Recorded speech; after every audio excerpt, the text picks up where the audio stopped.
Hello, मैं हूँ आरती पाटकर। मैं आज सीबीएसई बोर्ड के 6 स्टैंडर्ड के बच्चों के लिए फिर से पार्ट 2 झांसी की रानी ये पोएम लेके आई हूँ।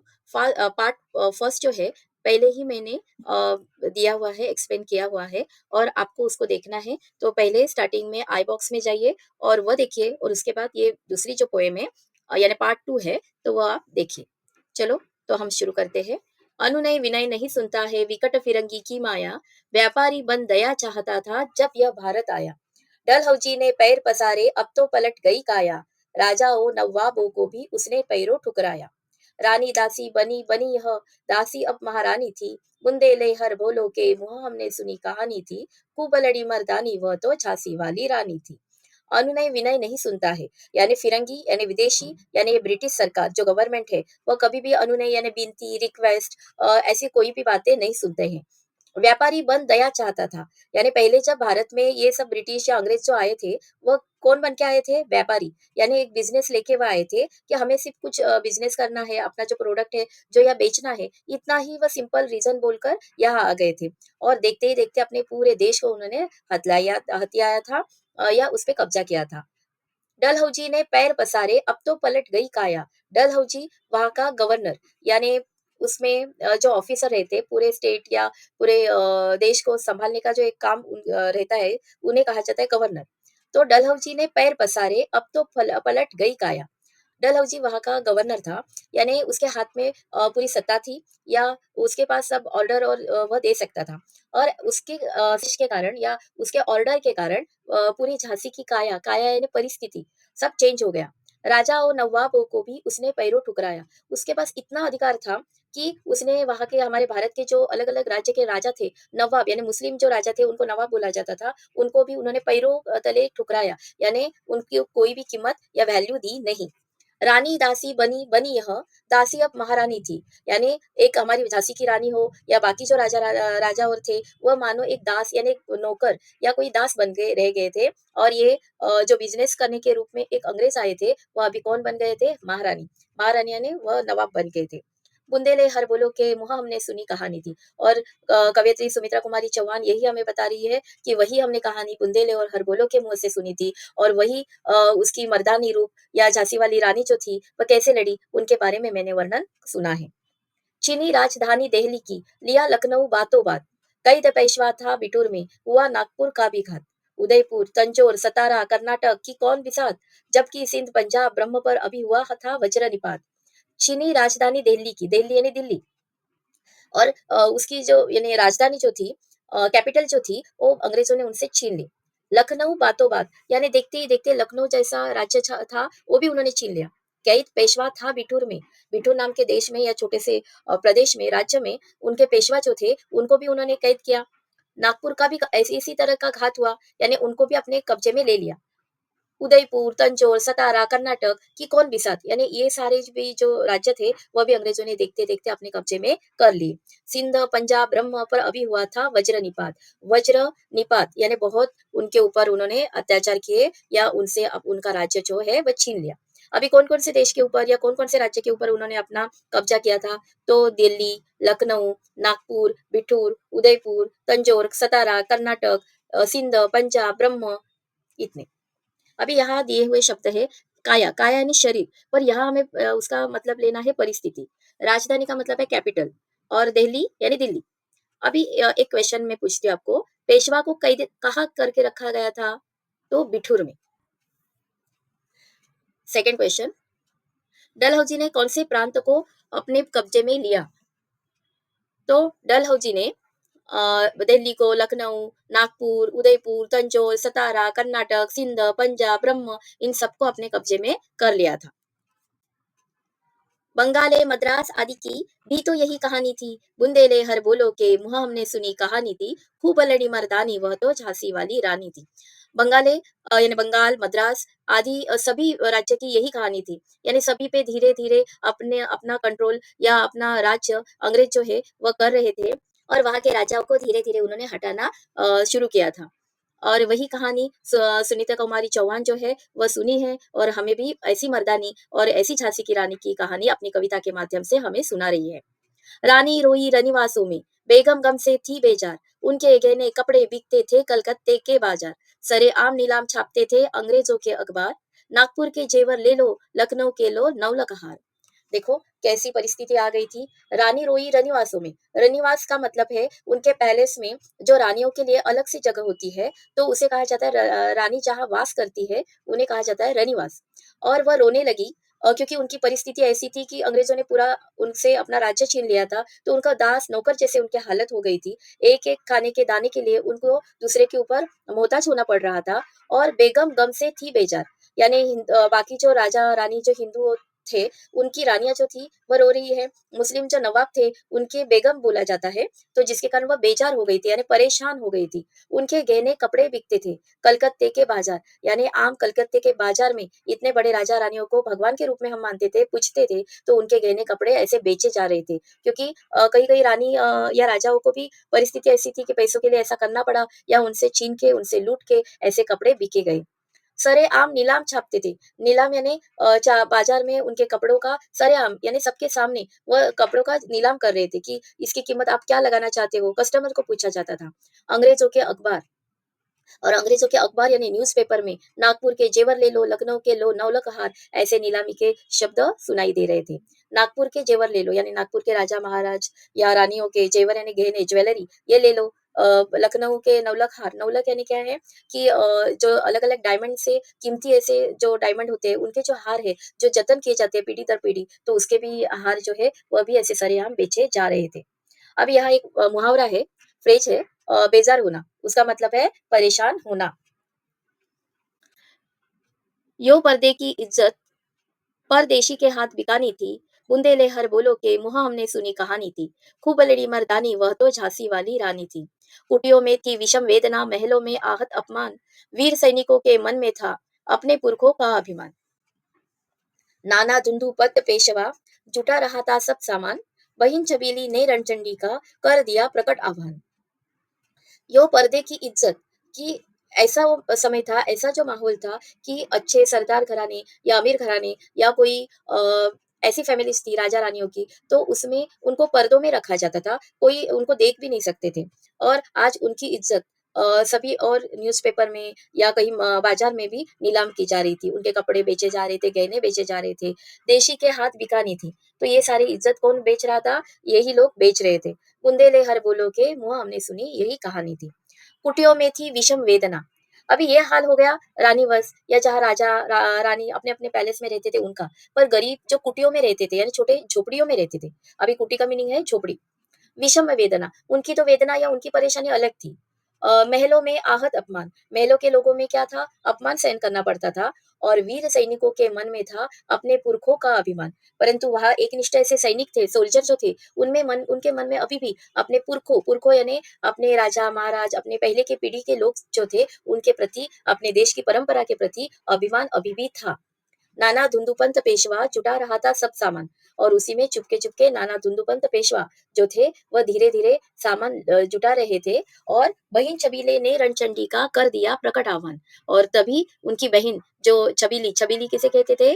झांसी की रानी लक्ष्मीबाई जी को, तो उन्होंने साक्षात रणचंडी यानी अपनी जो देवी जो है, उनको जब युद्ध करने जाती है, संतप्त होती है, राक्षसों को, दानवों को मारने के लिए वो जो अवतार धारण करती है, तो उस अवतार को बोला जाता है रणचंडी।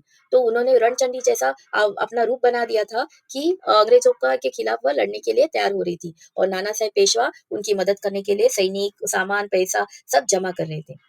हुआ यज्ञ प्रारंभ उन्हें तो सोई ज्योति जगानी थी, बुंदेले हर बोलो के मुँह हमने सुनी कहानी थी, खूब लड़ी मर्दानी वह तो झांसी वाली रानी थी। हुआ यज्ञ प्रारंभ उन्हें तो अभी यज्ञ यानी जैसे कोई पवित्र काम होता है, ये शादी का ओकेजन हो या कोई पूजा पाठ हो, तो मोस्टली हिंदू रिलीजन के लोग जो होते हैं, वह ऐसे अग्नि प्रज्वलित करते हैं, यानी आग निर्माण करते हैं, उसमें अलग-अलग औषधि वनस्पतियाँ या ऐसी चीज़ें डाला जाता है, धूप, कपूर, ऐसे बहुत सारी चीज़ें, घी डाले जाते हैं। तो ये पवित्र काम करने के लिए शुरुआत किया जाता है।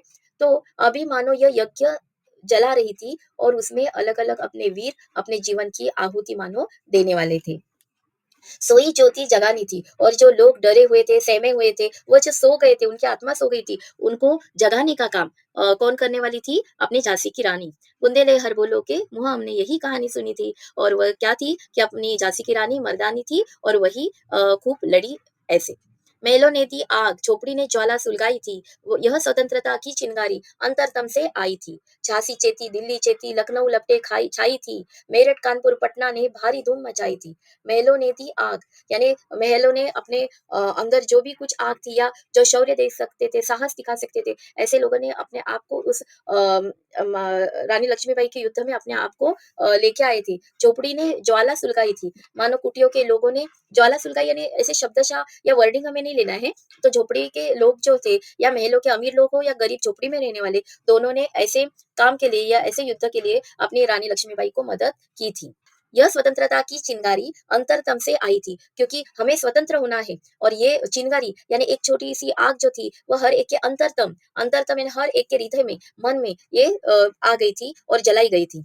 झांसी चेती, दिल्ली चेती, यानी झांसी ये अपने आप को स्वतंत्र करने के लिए, दिल्ली अपने आप को स्वतंत्र कराने के लिए, लखनऊ, इन सब ने अपना जीवन, हर एक व्यक्ति ने इस अपने लक्ष्मीबाई के पवित्र काम में अपने आप को लगा दिया था। मेरठ, कानपुर, पटना ने भारी धूम मचाई थी और मेरठ, कानपुर और पटना जो राज्य थे, उन्होंने तो बहुत भारी मात्रा में ऐसा काम करना शुरू किया था या पार्टिसिपेट लेना शुरू किया था। जबलपुर, कोल्हापुर में भी कुछ हलचल उकसानी थी। बुंदेले हर बोलो के मुँह हमने सुनी कहानी थी, खूब लड़ी मर्दानी वह तो झांसी वाली रानी थी। जैसे मेरठ, कानपुर और पटना का हुआ, वैसे जबलपुर है, कोल्हापुर है, उसमें भी हलचल शुरू होने लगी और वही कि मर्दानी झांसी की रानी ने अपना काम करना शुरू किया और हर एक के मुँह में अपनी स्वतंत्रता को प्राप्त करने का काम शुरू हो गया। ज्वाला का मतलब है आग और कुटी का मीनिंग है झोपड़ी। इस स्वतंत्रता महायज्ञ में कई वीरवर आए काम, नाना धुंदुपंत तात्या, चतुर अज्जी मुल्ला सरनाम, अहमद शाह मौलवी, ठाकुर कुंवर सिंह सैनिक, अभिराम, भारत के इतिहास गगन में अमर रहेंगे जिनके नाम। इस स्वतंत्रता महायज्ञ में यानी ये स्वतंत्रता अपने आप को करने के लिए जो एक यज्ञ रचा गया था मानो, यानी युद्ध था, तो उसमें बहुत सारे वीर आए काम यानी क्या, उन्होंने अपना जीवन ऐसे स्वतंत्रता के ज्वाला में दे दिया, यानी उनकी मृत्यु हो गई। तो उसमें कौन कौन से, नाना धुंदुपंत, यानी तात्या बोले जाते हैं, फिर चतुर, चतुर यानी होशियार, अज्जी मुल्ला और सरनाम अहमद शाह मौलवी, ठाकुर कुंवर सिंह, ये ऐसे बहुत सारे जाने-माने लोग भी ऐसे इसमें अमर हो गए। परंतु उनका नाम जो है वो आज भी इतिहास के गगन में लिया जाता है। लेकिन आज जुर्म कहलाती उनकी जो कुर्बानी थी, बुंदेले हर बोलो के मुँह हमने सुनी कहानी थी, खूब लड़ी मर्दानी वह तो झांसी वाली रानी थी। लेकिन आज जुर्म कहलाती, जुर्म का मतलब है क्राइम, गुनाह। यानी जो उन्होंने अपने देश को स्वतंत्र करने का के लिए जो काम किया था, परंतु उन्हें अंग्रेजों ने उनका ये जो स्वतंत्रता का काम था, उसके लिए उनका ये क्राइम माना गया और उनको उन्होंने एक कैदी के रूप में या एक गुनहगार के रूप में माना था। और उनकी जो कुर्बानी थी, वह हम भूलेंगे नहीं। इनकी गाथा छोड़ चले हम झांसी के मैदानों में, जहाँ खड़ी है लक्ष्मीबाई मर्द बनी मर्दानों में। लेफ्टिनेंट वॉकर आ पहुंचा, आगे बढ़ा जवानों में, रानी ने तलवार खींच ली, हुआ द्वंद्व आसमानों में। इनकी गाथा छोड़ चले, गाथा का मतलब है कहानी, कथा, स्टोरी। छोड़ चले हम झांसी की मैदानों में, यानी ये तो सारे तो है नाना धुंदुपंत, तात्या टोपे, चतुर अजीमुल्ला, परंतु अभी हम रानी के बारे में देखेंगे, उनकी क्या कहानी थी। तो जहाँ खड़ी है लक्ष्मीबाई मर्द बनी मर्दानों में, मर्द का मतलब है एक वीर योद्धा, और यहाँ एक मर्दानों में यानी सारे पुरुषों में वो एक स्त्री होके भी एक पुरुषों जैसा या एक वीर के जैसा उन्होंने वह काम किया था और अच्छे से वह जंग लड़ रही थी, युद्ध कर रही है। लेफ्टिनेंट वॉकर आ पहुंचा, आगे बढ़ा जवानों में, और इतने में अंग्रेजों का एक लेफ्टिनेंट था और उसका नाम था वॉकर, वो वहां आ गया और उन्होंने सैनिकों से बहुत अच्छे से उन्होंने युद्ध करना शुरू किया। रानी ने तलवार खींच ली, हुआ द्वंद्व आसमानों में, द्वंद्व यानी युद्ध आसमानों में मानो हो गया। जख्मी होकर वॉकर भागा, उसे अजब हैरानी थी, बुंदेले हर बोलो के मुँह हमने सुनी कहानी थी। यानी वॉकर ये उसे वॉकर को लगा था ये तो एक स्त्री है, वो रानी जो है वह कैसे लड़ेगी इतना, परंतु वो जब ऐसे मर्दानी बनकर अच्छे से लड़ाई करने लगी तो वो भी जख्मी हो गया और चुपचाप परेशान होकर हैरान होकर वहां से भाग चला। रानी बड़ी कालपी आई, कर सौ मील निरंतर पार, घोड़ा थक कर गिरा भूमि पर, गया स्वर्ग तत्काल सिधार। यमुना तट पर अंग्रेजों ने फिर खाई रानी से हार, विजयी रानी आगे चल दी, किया ग्वालियर पर अधिकार। रानी बड़ी कालपी आई, कालपी यानी ऐसा जो समय आया, खराब समय आया कि रानी एक एक को मारकर युद्ध करते और करते आगे बढ़ रही थी, पर कर सौ मील निरंतर पार, वह निरंतर यानी एक के बाद एक 100 मील यानी मानो 100 किलोमीटर से भी ज़्यादा वह अंतर या डिस्टेंस पार कर चुकी थी। घोड़ा थक कर गिरा भूमि पर, यानी उनका घोड़ा जो था इतना थका था, फिर भी वह 100 किलोमीटर से भी ज़्यादा किलोमीटर भागकर अपनी रानी को बचाते हुए ले आया, परंतु आगे वह थक गया और तत्काल स्वर्गलोक सिधार गया, यानी उसकी तुरंत मृत्यु हो गई। यमुना तट पर अंग्रेजों ने फिर खाई रानी से हार, यानी यमुना तट यानी यमुना नदी के तट, तट यानी किनारे पर अंग्रेज वही खड़े थे, फिर रानी ने उनको हराया और विजयी रानी आगे चल दी, यानी रानी युद्ध ही कर रही थी, खुद जख्मी हो रही थी और आगे आगे बढ़ ही रही थी। किया ग्वालियर पर अधिकार, उन्होंने पूरा अपना ग्वालियर अपने हाथ में ले लिया। कुछ समानार्थी शब्द है या उसके मीनिंग है हम देखेंगे। गगन का मीनिंग है आकाश, स्काई। जुर्म यानी क्या, गुनाह या क्राइम। हार यानी क्या, विलोम शब्द यानी अपोजिट वर्ड, जीत। बढ़ना, घटना, बढ़ना यानी बढ़ोतरी होना और घटना यानी कम होना। स्वर्ग अपोजिट वर्ड या विलोम शब्द, नरक। भूमि, आसमान।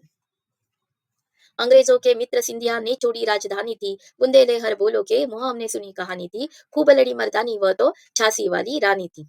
अंग्रेजों के जो मित्र थे उनका नाम था सिंधिया और उन्होंने भी अपनी राजधानी छोड़ दी। किसके भय के कारण? अपनी रानी लक्ष्मीबाई के भय के कारण या डर के कारण। और ऐसी अपनी तूफानी मर्दानी ऐसी जो झांसी की रानी आगे चलती ही जा रही थी, लड़ती ही जा रही थी। विजय मिली पर अंग्रेजों की फिर सेना घिर आई थी। अब के जनरल स्मिथ सन्मुख था, उसने मुंह की खाई थी। कान्हा और मंदरा सखिया रानी के संग आई थी। युद्ध क्षेत्र में उन दोनों ने भारी मार मचाई थी। विजय मिली यानी जीत मिल गई। किसके ऊपर? फिर से अंग्रेजों के ऊपर, यानी एक एक अंग्रेजों को वे मारती हुई ढेर करते हुए आगे जा रही थी। अब के जनरल स्मिथ सन्मुख था, यानी अभी नया जनरल आया था, लेफ्टिनेंट हो गया, गवर्नर हो गया, अभी जनरल आया था, उसका नाम था स्मिथ। सन्मुख यानी सामने खड़ा था और उसने भी मुंह की खाई। मुंह की खाना का मतलब है हार जाना। कान्हा और मंदरा सखिया, यानी रानी का नाम, रानी की जो सखिया थी यानी सहेलियां जो थी उनका नाम था कान्हा और मंदरा, और वह भी उनके संग आई थी। संग यानी उनके, यानी रानी जी के साथ आई थी। युद्ध क्षेत्र में, युद्ध की भूमि जो थी या वहां का जो युद्ध का स्थान जो था, उसमें दोनों ने भारी मार मचाई थी। वो भी रानी लक्ष्मी के जैसे ही ऐसी शूरवीर योद्धा थी कि जिन्होंने वहां सबको हराने में रानी की मदद की थी। पर पीछे रोज आ गया, हाय गिरी अब रानी थी, बुंदेले हर बोलो के मुँह हमने सुनी कहानी थी, खूब लड़ी मर्दानी वह तो झांसी वाली रानी थी। पर पीछे हीरोज आया आ गया, यानी अभी चौथा जो अपना उनका अंग्रेजों का ऑफिसर था उसका नाम है हीरोज, वो भी आ गया और उसने चारों तरफ से रानी लक्ष्मी जी को घेर लिया, कवर कर दिया। बुंदेले हर बोलो के मुँह हमने सुनी कहानी थी। रानी जो थी युद्ध करते जा रही थी, जो जो उनके सामने अंग्रेज मिल रहे थे, जो जो राज्य वह काबिज करना समझ रही थी या हो रहा था, वह काबिज कर रही थी, कब्जे में आ रही थी। और ऐसे समय में अभी हीरोज ने उन्हें चारों तरीके से घेर लिया था और जिसके कारण वह अभी परेशान होके बैठ गई।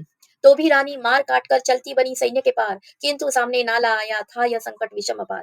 घोड़ा अड़ा नया घोड़ा था, इतने में आ गए सवार, रानी एक शत्रु बेहतरे होने लगे वार पर वार। तो भी रानी का मार काटकर चलती बनी। यानी एक तो उनका जो घोड़ा जो था वह 100 से ज़्यादा किलोमीटर तक उनके साथ चला। उसने भी वो भी ज़ख्मी हुआ था। आखिर में दौड़ते-दौड़ते उनकी भी मृत्यु हो गई थी और रानी भी बहुत परेशान थी, मृत्यु या ज़ख्मी हो गई थी। फिर भी वह युद्ध करती ही जा रही थी और फिर भी वह मार काटती हुई सैन्य को पार करती जा रही थी। परंतु इतने में उनके सामने एक नाला आया, यानी नाला यानी क्या, छोटी-सी मानो रिवर होती है वैसी एक नदी सदृश पर छोटा छोटी नदी आप बोल सकते हो या रिवर बोल सकती हो, और उसको पार करना या उसमें से छलांग लगाना, ये बहुत ऐसे कोई अच्छा घोड़ा है जिसको अनुभव है, एक्सपीरियंस है, वही कर सकता है। और अभी घोड़ा अड़ा, अड़ा यानी रुक गया, क्योंकि ये नया घोड़ा था, उसे ये आदत नहीं थी रानी के साथ लड़ाई करना। और इतने में आ गए सवार, वह नाला पार ना कर सका और इतने में उनको ढूँढते-ढूँढते ये जो हीरोज जो थे उसके सारे सोल्जर या सैनिक आ गए और रानी एक शत्रु बेहतरी, एक ही रानी थी और आजू-बाजू में ढेर सारे उनके शत्रु थे, होने लगे वार पर वार और रानी के ऊपर सभी ओर से उसने वार यानी ज़ख्म करना या तलवारें चलाना शुरू किया। घायल होकर गिरी सिंहनी, एकदम वह पूरा घायल या ज़ख्मी हो गई थी और सिंहनी, सिंहनी का मतलब है शेरनी मानो, वह क्या हो गई? गिर पड़ी। उसे वीर गति पानी थी और वो उन्हें अभी मृत्यु ऐसी चाहिए थी कि मरने के बावजूद भी वह अपने सोल्जर या कोई अंग्रेजों के हाथ में उनको लगना नहीं था। तो उनको क्या करना था? वैसे ही लड़ते-लड़ते मौत चाहिए थी। बुंदेले हर बोलो के मुँह हमने सुनी कहानी थी, खूब लड़ी मर्दानी वह तो झांसी वाली रानी थी। और ऐसी ही सुभद्रा कुमारी चौहान जी जो है, वैसी झांसी की रानी के प्रति आदर दिखाती है और ऐसी सुंदर कहा उनकी जो रियल जो स्टोरी है वो अपनी कविता के माध्यम से हमें बता रही है। रानी गई सीधा रचिता अब उसकी दिव्य सवारी थी, मिला तेज से तेज, तेज की वह सच्ची अधिकारी थी। अभी उम्र कुल 23 की थी, मनुज नहीं अवतारी थी, हमको जीवित करने आई वन स्वतंत्रता नारी थी। रानी गई सिधार, सिधार जाना का मतलब है उनकी मृत्यु हो गई। और चिता, चिता यानी मरने के पश्चात जो आग में उनका अंतिम संस्कार किया जाता है, तो वैसे उनकी चिता जलाई गई थी और उसी चिता में वह जलने लगी। और अग्नि का भी एक तेज होता है या उसका जो प्रकाश होता है, वैसे ही रानी भी ऐसी तेजस्वी थी, इतनी अच्छी रानी थी या अपने देश के प्रति कर्तव्य निभाने वाली रानी थी। दिखा गई पत सिखा गई हमको जो सीख सिखानी थी, बुंदेले हर बोलो के मुँह हमने सुनी कहानी थी, खूब लड़ी मर्दानी वह तो झांसी वाली रानी थी। दिखा गई पथ, पथ यानी मार्ग या रास्ता या रोड, यानी गाइडेंस करना। और ये किसने किया है? हमारी झांसी की रानी ने किया। और किस लोगों के लिए किया है? जिन्होंने अपने देश को स्वतंत्र करने की इच्छा खो गए थे, खो दी थी, तो ऐसे लोगों को उन्होंने सीख सिखाई थी। जाओ रानी याद रखेंगे हम कृतज्ञ भारतवासी। अभी रानी की जो मृत्यु हो गई है, तो उनको कृतज्ञ भाव से यानी ग्रेटफुल होते हुए भारतवासी यानी भारत के रहने वाले लोग क्या कर रहे हैं? बोल रहे हैं कि आपका जो बलिदान आपने दिया है, वह हमारे मन में स्वतंत्रता की जो इच्छा है, वह अविनाशी, अविनाशी यानी कभी भी ये विनाश या नष्ट नहीं होने वाली है। होवे चुप इतिहास, यानी इतिहास कितना भी चुप करने की इच्छा रखे या सच्चाई को चाहे फांसी, या हम सच बोलने वालों को फांसी भी लग गई तो भी चलेगा, पर आपने जो हमारे लिए योगदान दिया है, जीवन दिया है, तो ये हम कभी भी भूलेंगे नहीं। हम तो आपके प्रति कृतज्ञ है। हो मधमाती विजय मिटा दे गोलों से चाहे झांसी। कितना भी ब्रिटिशों ने या अंग्रेजों ने गोलियों की बौछारें की, तो भी झांसी को मिटाने की चाह रखी, तो भी हम हारने वाले नहीं है। तेरा स्मारक तू ही होगी, यानी स्मारक यानी क्या? तुम्हारी याद, ये तुम ही रहोगी, तुम्हारे जैसा और कोई नहीं रहेगा। तू खुद अमिट निशानी थी, अमिट यानी कभी भी न मिटने वाली ऐसी निशानी है, यानी तुम्हारा एक अलग ही पर्सनल, तुम्हारी एक अलग ही पर्सनैलिटी है, वह कभी भी मिटेगी नहीं। बुंदेले हर बोलो के वो हमने सुनी कहानी थी। और यही बुंदेलखंड के लोगों के मुंह मुंह में या हर एक के मुंह में यही कहानी सुनाते रहते हैं, जो कहानी सुभद्रा कुमारी ने चौहान जी ने सुनी है, और वही कहानी हम सुनते रहते हैं। और हम अपने मर्दानी के, झांसी वाली रानी के ऊपर अपना नाच करते हैं। तो ऐसी एक कविता थी जो सुभद्रा कुमारी चौहान जी ने लिखी है, और इस कविता का नाम था झांसी की रानी। और ये जो कविता है मैंने 2 पार्ट में बनाई है, क्योंकि वह 18 पेज की थी। 18 पेज के होने के कारण उसके 2 पार्ट बन गए हैं। तो प्लीज़ आप आई बॉक्स में जाइए और पहला पार्ट आप देख सकते हैं। और आपको ये मेरा वीडियो अच्छा लगा तो प्लीज़ मेरे वीडियो को आप लाइक करिए और सब्सक्राइब कीजिए। Thank you very much.